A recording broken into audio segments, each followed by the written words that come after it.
I love Dispatch Revolution as a name. It's the most aptly named, the coolest named show. Hey everybody, welcome back to Dispatch Revolution,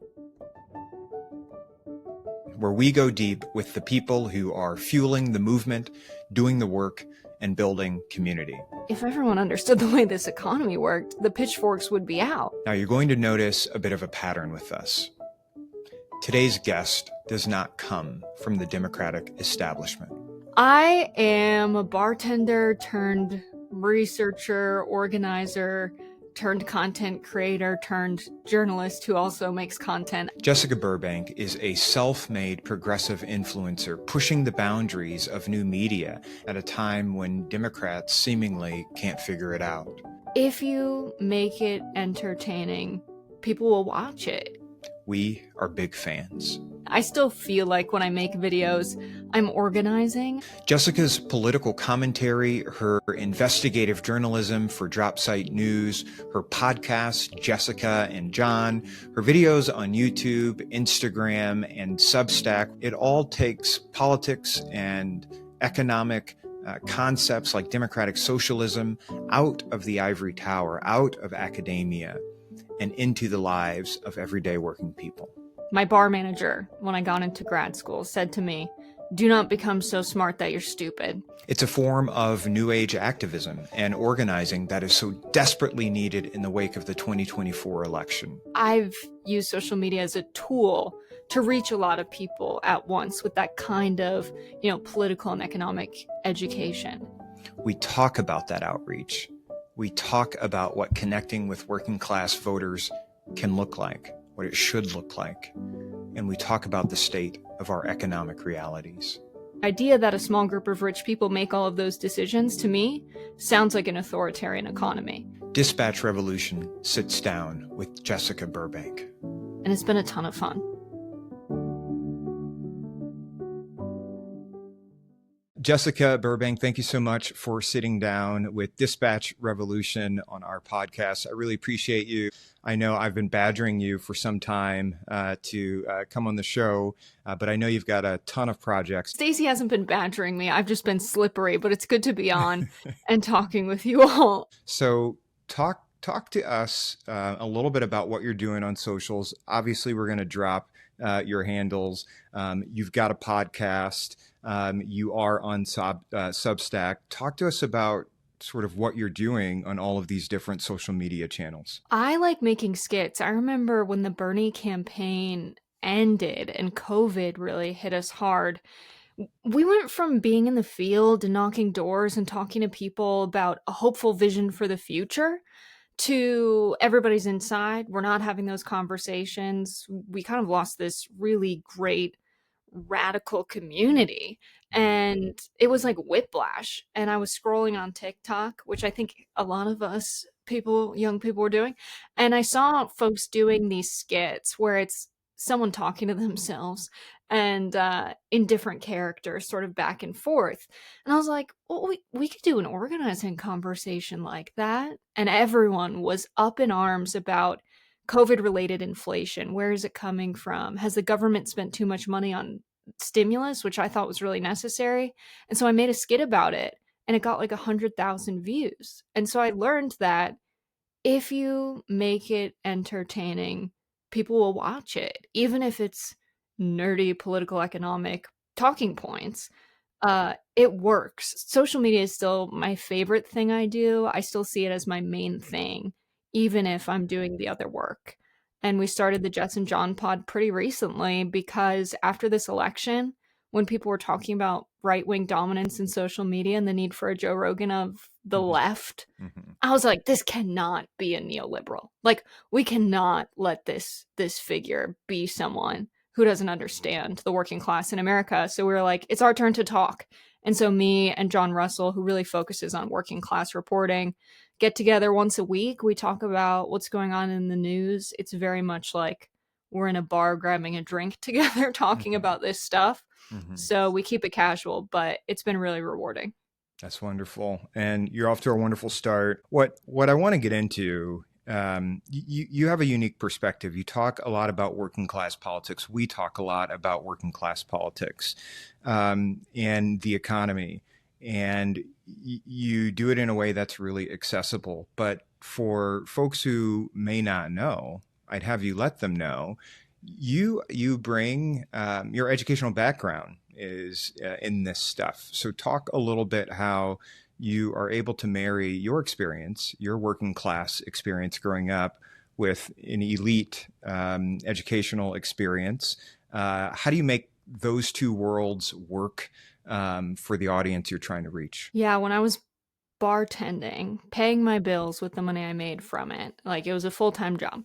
It wasn't something I did on the side. That was my career. My bar manager, when I got into grad school, said to me, "Do not become so smart that you're stupid." Mm, And I really took that to heart because mhm, so many people, especially in the field of economics, speak only in a language that can be understood by economists. mhm, And what good is that? What good to society is spending so many resources on educating these people, fueling schools of thought that are only understood, utilized, and known by essentially the ruling class? mhm, That doesn't sit right with me as someone who grew up working class and saw the damage the way the economy was being run was doing to regular working families like mine. And so I had a really tough time being in the Ivy League, being at Brown, where people are seemingly super well intentioned mhm. and want to figure out what causes economic inequality, but they don't even know what questions to ask. Sure. And so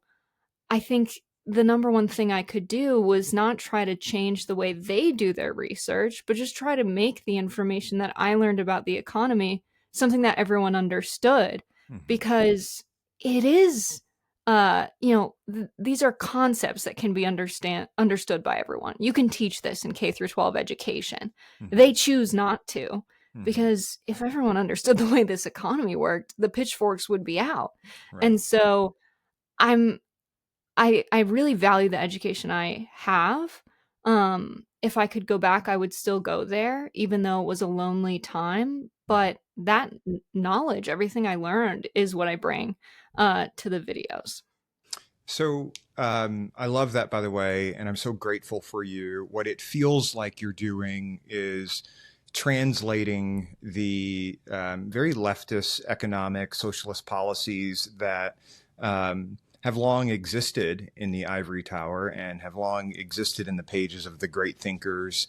But we've, as a movement, have failed to sort of translate that into everyday language for the masses to help us with mass mobilization. So let me ask you this as a segue. Um, I believe I've heard you describe yourself as a democratic socialist. I certainly know you've worked for one in Bernie Sanders. So for folks at home who are still maybe a little bit queasy about the idea of, economic socialism, democratic socialism, how might you explain that? Briefly, I would say when we tell someone in America, especially, what do you think about a government run where decisions are made by a small group of very wealthy people and everyone else has to live according to those decisions? We would say, oh, that sounds like maybe a dictatorship, authoritarianism. We might throw the word communism around because that's how it's understood by Americans. Um, why is that so triggering when we talk about a system of government or a political system? But when we talk about the economy, we don't say that needs to be democratic. That sounds Mm, authoritarian. mm, And so, what I would say is, we do have an authoritarian economy now. The ruling class controls the majority of the resources we have as a society. They control where dollars go, which controls what is being made and produced in our economy. And working people have a choice of taking a job, working for someone else for wages that are not enough to live on, with 60% of the country not getting by. It's not much of a choice. It's not a democracy. And so I think we need to apply democratic principles to the economy. And people should have a say in what the work they do is going on to produce in the world. The idea that a small group of rich people make all of those decisions, to me, sounds like an authoritarian economy. Mhm. And it's an accurate description of the one we have in the US. And maybe we've been propagandized our whole life to see it as normal, to see it as fine, and that's why we don't question it. And it's to no fault of our own if we defend capitalism. We're like, but it's freedom and it's great. It's never too late to change your mind on that. Sure. Yeah. Why can't leaders in the Democratic Party largely say what you just said? Why? I mean, the Democratic Party is one of two of the major political parties in the United States. We are constantly engaged in a war for the hearts and minds of the American electorate. Yet it seems like the Democratic Party has failed in its role to educate the masses over why these policies are better for Americans. Why can't the party do that? I think it has a lot to do with the fact that 2% of Washington, D.C., our elected representatives come from the working class. 98% of the people that are supposedly representing 330 million Americans come from generational wealth. So, Democrats included, these people as individuals don't see the existential threat of surviving in a capitalist economy in America today. And they take a ton of money from the corporations that benefit the most from it to make policy in a direction that allows their continual accumulation of wealth to go on. And so a part of it's personal. How can you sympathize with a problem you don't even think about, let alone have the capacity to understand? But then if you're getting paid not to understand it, that's another step in that direction. And so if the Democratic Party wants to be the party of the common man and not the party of the coastal elites, they need to center working class voices. Having a representative government means the people representing you understand the problems they're making legislation to solve. And right now, that's just not the case.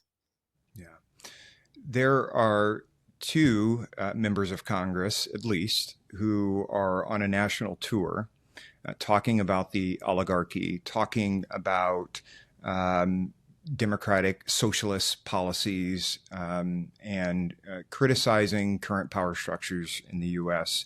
in a way that is resonating with many Americans. And you worked for one of them. In fact, I think that's how I came to know you during your work on Senator Sanders' second presidential run. What is it about their approach that is effective while also threatening to the entrenched powers that make up the Democratic Party? Being unafraid to speak about billionaire power in the United States, I think, is key.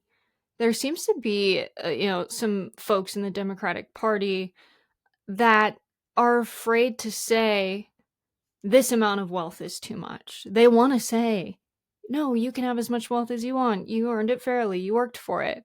They're afraid to say it's impossible to fairly work for $1 billion.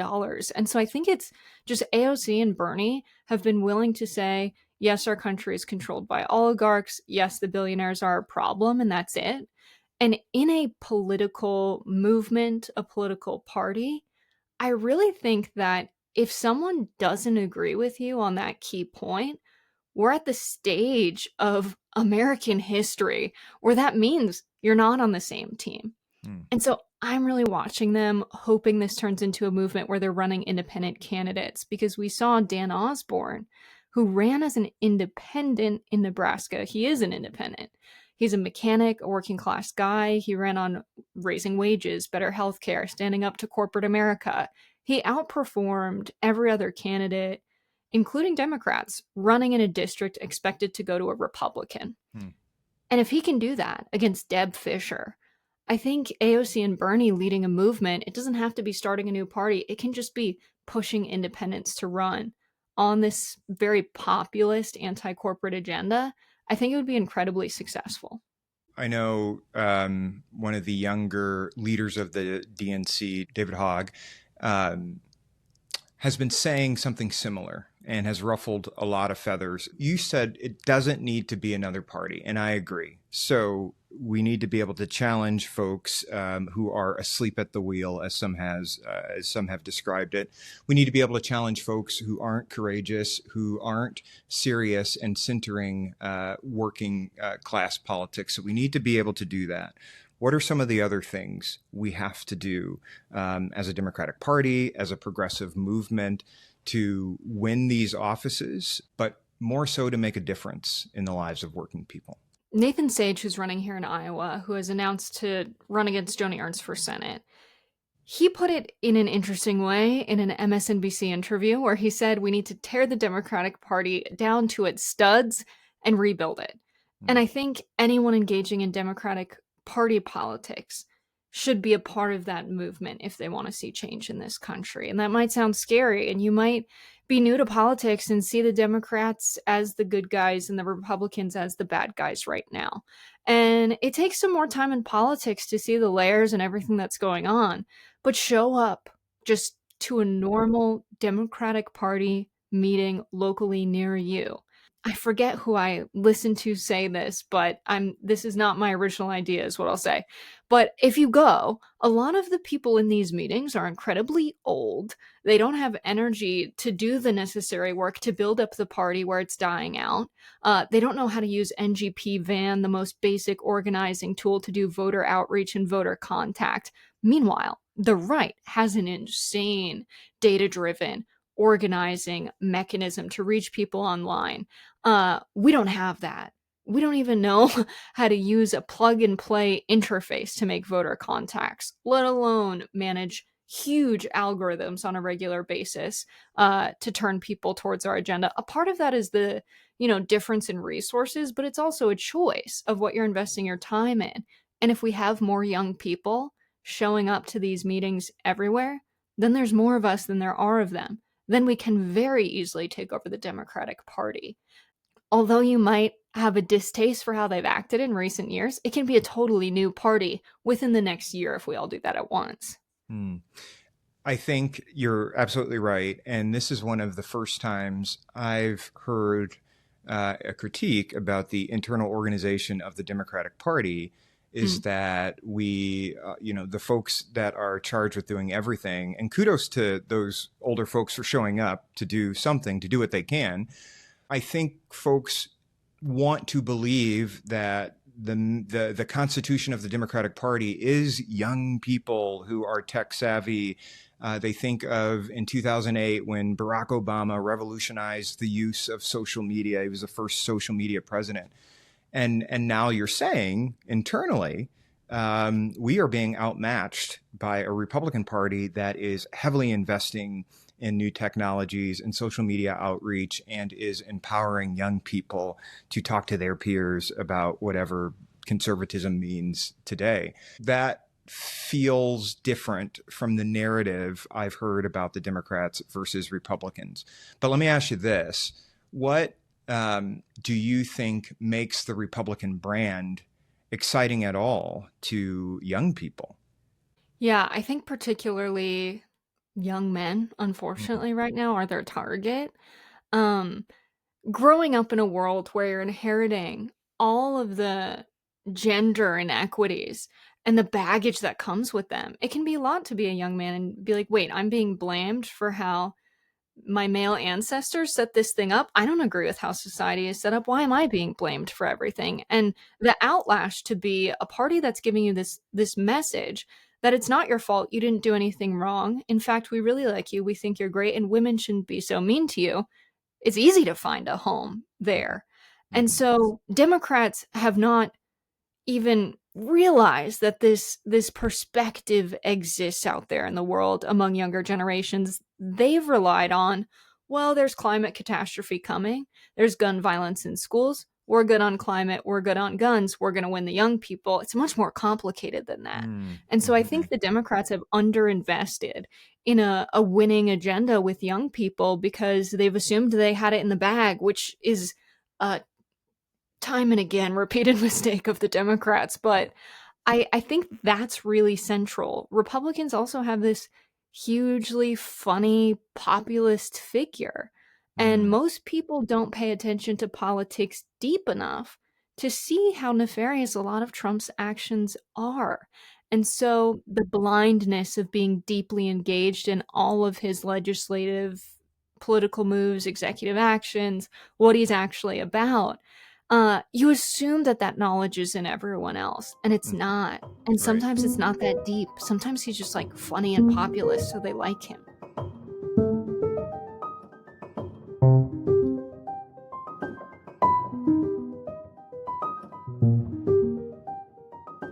Earlier, I heard you say what's been oft repeated on social media, that the Democrats need a Joe Rogan for the left, right? We've been hearing a lot of folks say that. One of the responses I've been seeing on social media, what makes Joe Rogan different is that he's unafraid to actually challenge existing power structures, whether he's right or wrong. And Democrats don't like that. We don't like criticizing our own party. We don't like being honest with ourselves about whether or not a presidential candidate should seek reelection. We don't like that. So how do you suggest we answer the call for a Joe Rogan of the left, which I think is interesting anyways, in this media environment that the Democrats want for themselves, where no one will be advanced in this internal power structure. No one will be listened to if they dare criticize neoliberals and the Democrats. How do we square that circle? Right. I see it as Joe Rogan. I think Ryan Grimm tweeted this out right after the election, but Joe Rogan was the Joe Rogan of the left. He endorsed Bernie Sanders. And so the Democratic Party had a hand in quashing the Sanders movement in 2020 and 2016. There's an insiders club when a bunch of the candidates in the field came together to endorse Biden right before Super Tuesday. It felt like a weird coup, but it just reminded, I think, everyone on the Sanders campaign smoking cigarettes outside of field offices that night of something we know very well, which is the Democratic Party lawyers in Florida after 2016 argued that the party officials would be full well within the law to decide the candidate in a back room smoking cigars. And we would rather have it be a popular decision by people who are voting in a Democratic primary. I think if the Democratic Party let democracy work in that way and didn't try to conspire with the party elites and the establishment to quash a popular candidate, Joe Rogan today would be the Joe Rogan of the left. And so it's about learning from the mistake and letting popular candidates have their day in the sun and not squashing them, because what the decision they're making is basically, we're going to let things get worse by putting forward the same establishment candidates that don't improve upon our economy and our country, or we're going to lose because we're putting forth candidates that don't have a lot of energy. And it feels like genuinely they're kicking the rock down the road, and the alternative is not like we have a Bernie Sanders presidency and the economy sucks because he's redistributing wealth and our life sucks as wealthy elites who run this party, or we quash him and maybe we have some Republicans for a while. Like, the way I see it is either you let a left-wing populist movement get some good candidates in to repair this country so that it's livable for working people, or working people are going to get violent. And people always like sort of clutch their pearls when I say that.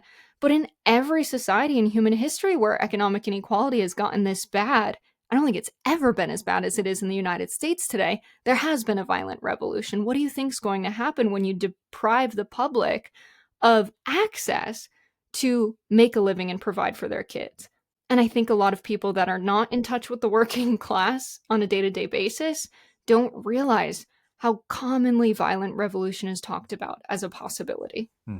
Yeah, I agree. I've talked about that often with the producer of the show and the co-founder of this project, who's really interested in those issues and the historical context in which we must understand them to avoid this type of revolution.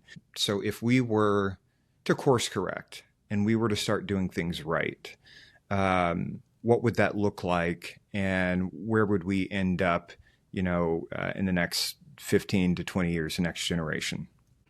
I think we've had a lot of candidates that try to be good on every single issue and make everyone on the left happy, which is impossible. I think we know it's impossible.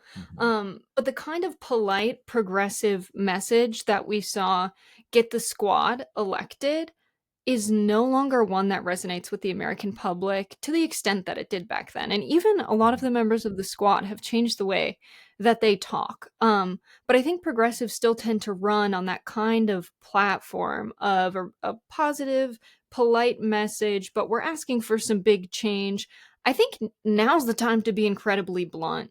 Now's the time to say, we're getting screwed over by the ruling class in this country, and we need working class representation. We literally just need someone who has seen what it is like when your paycheck isn't enough to cover your bills and you're struggling to put food on the table, and you get that this is about survival.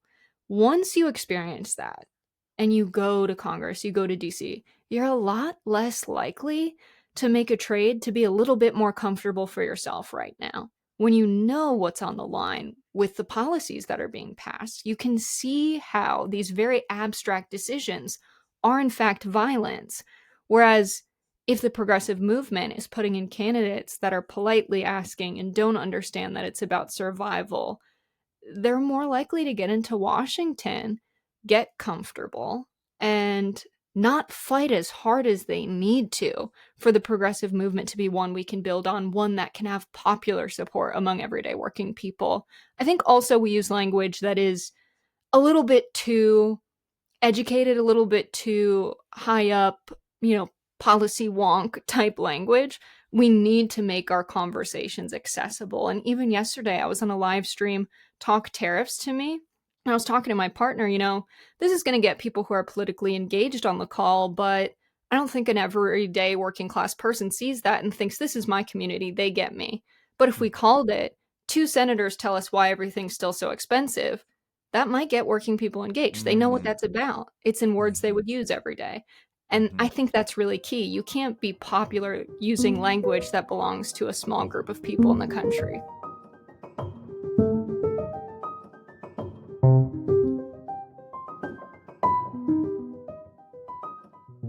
What I want to ask you now is who is going to lead this party, this movement in the future? Pete Buttigieg was recently in Iowa. His name is being floated. I love that chuckle right there. His name is being floated as a presidential contender. Donors in the Democratic Party were floating Kamala Harris's name for another run. These are neoliberal voices. Two people who have run for president, they were unsuccessful. Another name being floated, I shouldn't leave his name out, is the governor of California, Gavin Newsom. What do you think about these folks? And if you don't believe they are the future of this party serving as president, who might be some contenders you'd want people to take a look at? Yeah, I think Pete's popular in Iowa, but he hasn't been tested outside of a majority white state that has a strong working class base. There's a lot of working class people in Iowa, but who went to Pete's events and I believe caucus for him are majority middle class and a lot of retirees. And so I don't see a Pete movement taking hold in the country. Gavin Newsom is also a coastal elite, which is an identity I think the Democrats need to break from.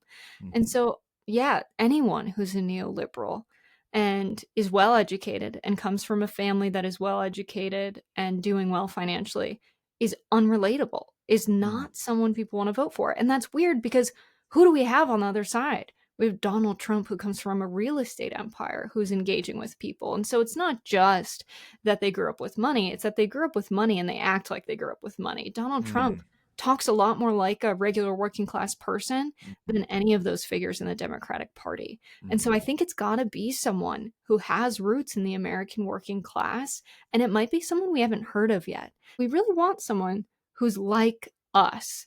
And so is it going to be someone like Dan Osborne, Nathan Sage, or a dark horse from somewhere around the country that we haven't heard of yet? I see that as way more likely than Pete or Kamala emerging. Something the Democrats have made a mistake in doing is not really learning from the successful movement work of the labor movement in the United States and adopting those practices and culture. I mean, the labor movement was entrenched in culture. The anti-war movement was entrenched in the culture of the country. And we haven't learned from successful movements in America like the Black liberation movement. Mhm. And I think there's an arrogance to a lot of like white political leaders and organizers that they don't go to members of the Black community who have been taught those organizing practices and say, hey, how do we actually win power in America? Because Black folks in America know. Organizing with a lot of the, BLM movement in Los Angeles and meeting a lot of these organizers, I was like, we're making a huge mistake by not using this massive knowledge base and making it central to our strategy as a social movement in the US. hmm Where do you think that arrogance comes from? I appreciate you talking about the history of the Black radical movement, of Black resistance, and how it has been successful. The civil rights movement has been successful, but these practices, this fidelity to organizing and coalition building, isn't reflected in the Democratic Party leadership as it stands right now.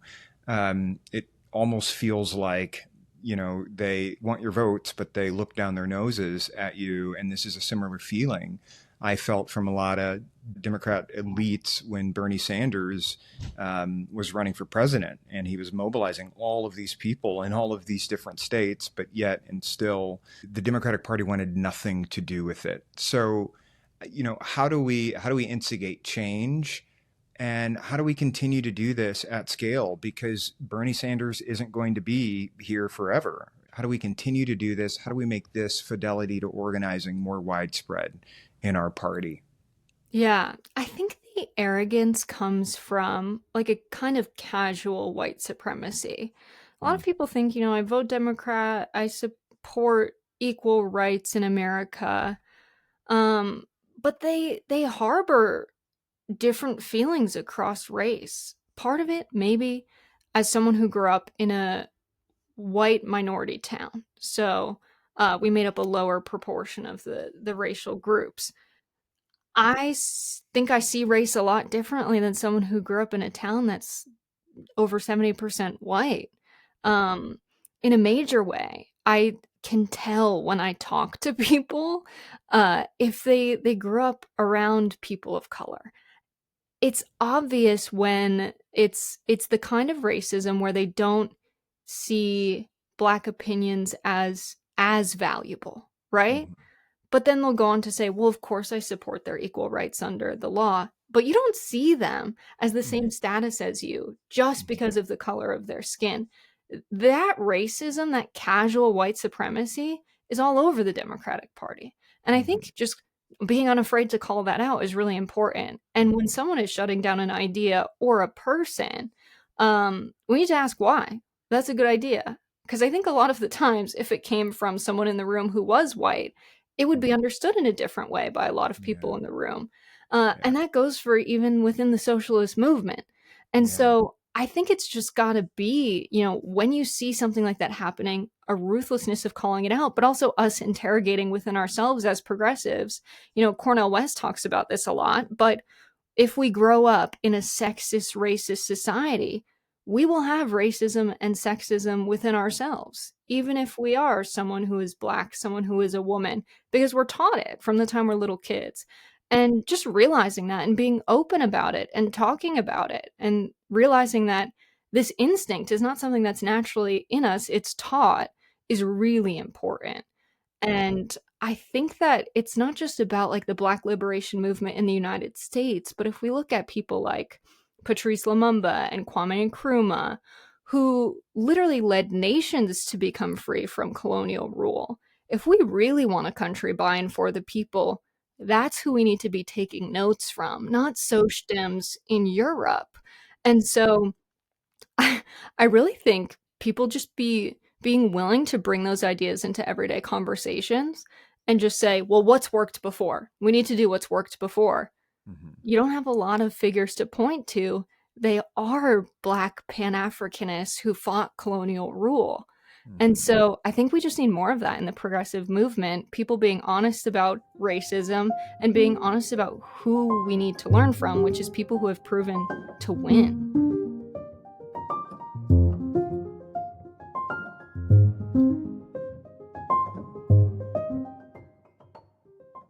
There are a few questions I'm trying to ask all of our guests. What is a belief that you hold that you think most people would disagree with, or that most people would be surprised to know that you hold that belief? Yeah. I think that all human beings have a sixth sense and only some of us choose to use it.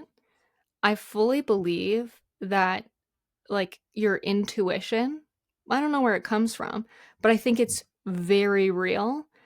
And I'm a very spiritual person, and when I tell people about my beliefs in this, I always get weird looks, but I stand on it. I think this is so real. I think people like Barack Obama have a strong intuition, Bernie Sanders, because his fired up, ready to go story? He just Yeah. dropped that he's clairvoyant to all of us, and we were like, "Yes, of course you are, Obama," and didn't think, like, he read a woman in the room's mind. He knew something no one ever told him, and so I really believe that that's, present in all of our lives all of the time, just sensing energies, and maybe more people will come around to that soon. I don't know, there's, like, all kinda new wave stuff, but I really believe that. Hmm. Hmm. There is a clip of Toni Morrison giving an interview where she talks about how she was taught by American culture to suppress the very real teachings that I think most Black people grow up with, that talks about spiritual connection with the ancestors, and that sort of hoodoo view of the world is not to be respected in high society, academic American culture.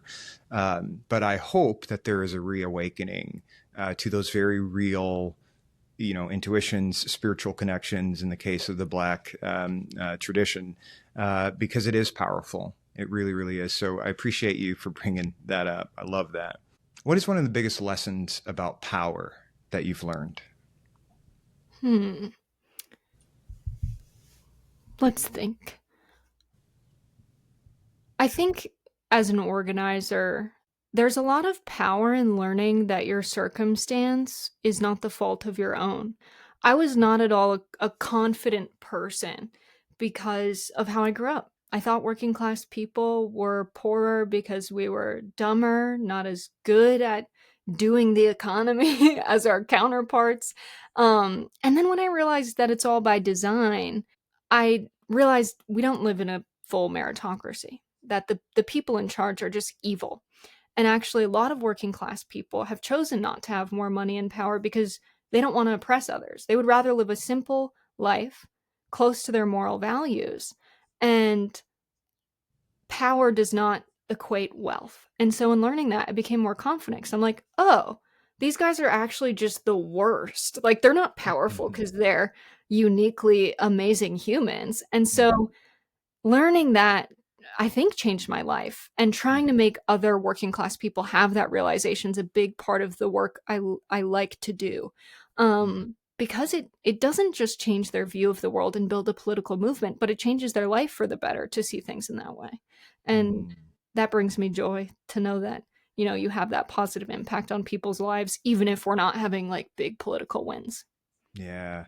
I love that you say that. And I love that you are honest about talking about how you grew up not being very confident. And I very much grew up in the same way, being born and raised in a very white state of Iowa, believing that all of the leaders that I saw leading our communities, all of these white guys were special, had something that I didn't have. And if you're not careful, that's something that you don't have, can start to feel like internalized racism. You can start to feel like, well, maybe it's connected to who I am. And that's why um, uh, the society is the way that it is. But growing up and having mentors in my life and Black folks in my life, reminding me that I have every right to be in the rooms that I'm in, and that in many cases, I know a hell of a lot more than the folks leading my communities because of this lived experience that I had, was really, really helpful to me, and really, really helpful to me understanding power as well, and understanding leaders, and moving away from leader worship to remembering that our leaders are people who get elected. I saw, I think, something you posted today about the conglomerate that owns all of these luxury brands, yeah, sort of the opposite of the Bernie that we know. And I played it for our daughter was listening, and I was bragging about you, going through your social, saying I get to talk to Jessica later today. The conversation happened about how people who are rich aren't necessarily good, Mhm. and that the sort of capitalist society that we've grown up in wanted us to associate wealth with goodness and with intelligence. But you've got, people like firing, what was it, 9,000 people at once. I mean, Yeah. that's incredible. So I really appreciate you sharing that. It really resonated. And also you have another huge fan in this household who's really excited that I get to talk to you. And I'm really excited that I get to talk to you. That is such a beautiful thing to teach your daughter, Stacey. Oh, well, thank you, thank you, thank you. She teaches me a lot. So if you could whisper one truth to your younger self, what would it be?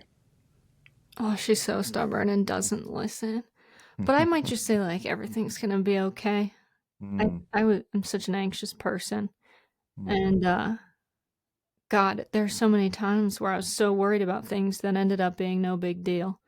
mm. I try to be stoic, but my something about my conscience is not made to be stoic. I'm very anxious, so just everything's gonna be okay because I don't want to give her any advice and throw her off track. There you go. Yeah, you turned out to be wonderful. So I appreciate you taking that question seriously. What's a question you wish more people would ask you? Hmm. What do I wish more people would ask me? I think maybe not enough people talk about the transition of growing up working class to be socially mobile. So few people are in that cohort in America, right? But Stacey, maybe you relate to it a little bit. It's a Mhm, weird thing to mhm, go back home and realize your family lives in a world that you don't live in anymore. mhm, And living the class divide is so crazy, especially now as wealth inequality is getting worse. And like mhm, to be in a position where yeah, I still have negative money, but I have money in my account. And if my parents need it, I can give it to them. And having that conversation about like, if Elon and Doge mess with Social Security, like, I got you guys. Like, I'll send you a monthly check. But mhm, also just our regular conversations because I went to college and they're the product of American public schooling. We don't get to talk about everything. We don't see the world through the same lens. And that's weird to no longer identify with your family and live social mobility and live the class divide. I think I go on a lot of programs where, that part of my history is known, but we don't talk about what it feels like. I don't know if mhm. you relate to that at all, I Stacey. do. I do relate to that. I have a core group of friends where that comes up often. We all grew up working class, lower class, poor, working poor, and we've been able to achieve in a way where we feel comfortably middle class, and like you, to be in positions to help our family.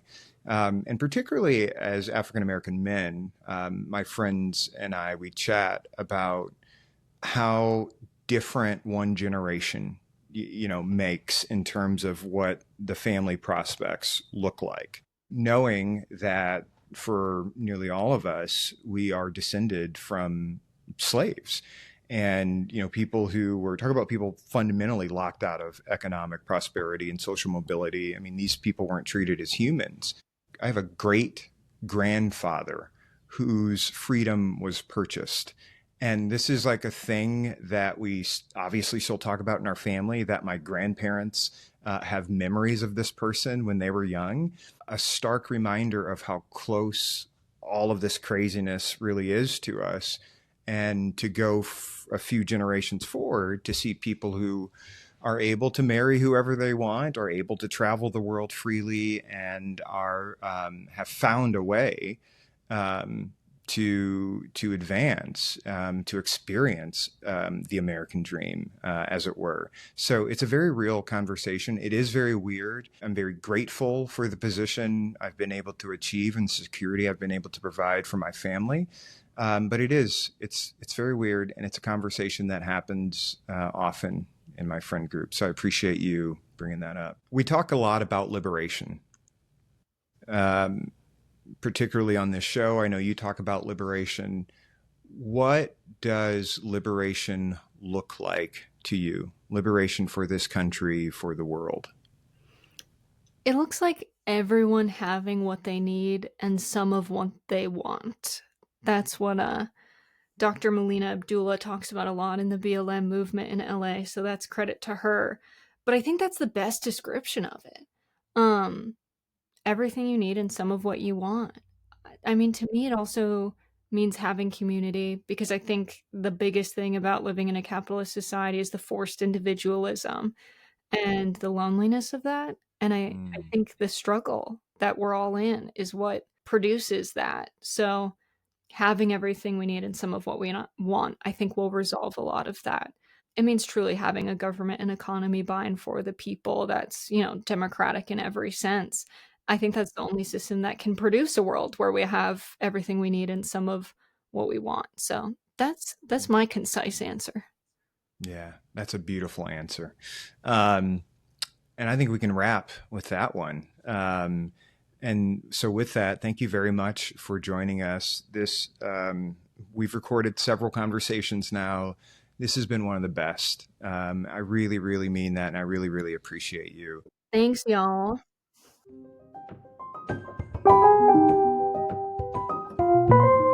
A big thanks for Jessica Burbank for joining us on this episode.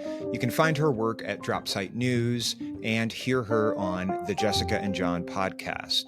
Plus, all of her videos on YouTube, Instagram, and Substack all have the same handle, KA Burbank. Of course, we will leave a link in the show note for you to find out more about Jessica.